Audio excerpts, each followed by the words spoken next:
आप लोगों की लगातार क्वेरीज आ रही हैं कि आखिरकार ये याचिकाकर्ता कौन होते हैं। तो आज मैं आपको बताती हूँ कि ये याचिकाकर्ता जो शब्द है इसका मतलब क्या है।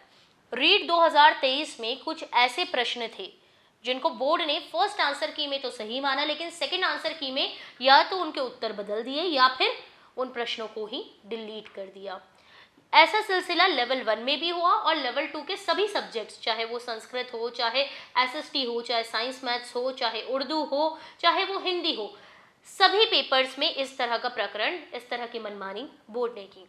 इससे नुकसान उन विद्यार्थियों को हुआ जिनके वो प्रश्न सही थे। आपको पता है कई बार 2-2, 4-4 नंबर की वजह से भी, एक-एक नंबर की वजह से भी बेरोजगार नौकरी लगने से रह जाते हैं। तो आखिरकार बोर्ड का ये रवैया क्यों? तो इस मामले को हम लेकर गए राजस्थान उच्च न्यायालय तक। राजस्थान उच्च न्यायालय में हमारे जो अधिवक्ता हैं, अधिवक्ता बजरंग सेपर जी, अधिवक्ता कोमल गिरी जी, उन्होंने कई ऐसे मुद्दों का निस्तारण करवाया है। जैसे कि हाल ही में ग्राम विकास अधिकारी में भी उन्होंने 2 नंबर का बोनस दिलवाया था। इससे भी ज्यादा 82 अंकों का पात्रता मामला भी हाल ही में हमारे अधिवक्ता बजरंग सेपर जी, साथ ही कोमल गिरी जी व अन्य सहयोगी वकीलों ने इस मामले में भी इंसाफ दिलाया है। तो जहां पर बोर्ड की मनमानी होती है वहां पर कोर्ट, न्यायालय जो है बच्चों को राहत देता है।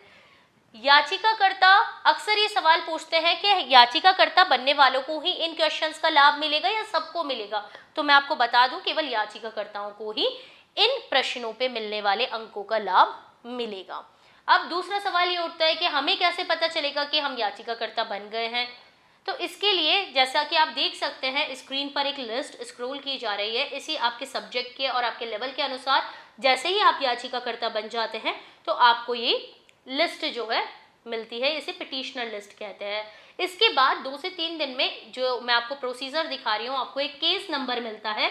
उस केस नंबर से आप खुद अपना नाम राजस्थान हाई कोर्ट की वेबसाइट पर ऑनलाइन जाके चेक कर सकते हैं। तो इस तरह से आपको पता चलेगा कि याचिकाकर्ता आप बन गए हैं। अब सबसे बड़ा सवाल ये आता है कि कौन कौन से प्रश्नों पर याचिका लगी है।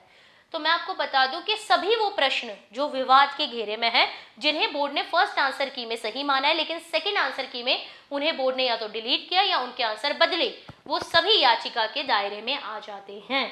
जैसे कि मैं आपको बताती हूँ, कुछ बहुत कॉमन प्रश्न हैं। डिजिटल लाइब्रेरी वाला प्रश्न है, कुछ साइकोलॉजी के प्रश्न हैं, कुछ प्रश्न बीटिंग अराउंड द बुश वाला। इस तरह के बड़े कॉमन से प्रश्न हैं जिनमें बोर्ड ने मनमानी की है और जिनकी वजह से बेरोजगार बेचारे 2-2, 4-4 नंबर की वजह से रह गए। तो आप निश्चिंत रहिए, हम आपके लिए लड़ेंगे। 1 अगस्त को लेवल 1 की सुनवाई है, 10 अगस्त को लेवल 2 की सुनवाई है।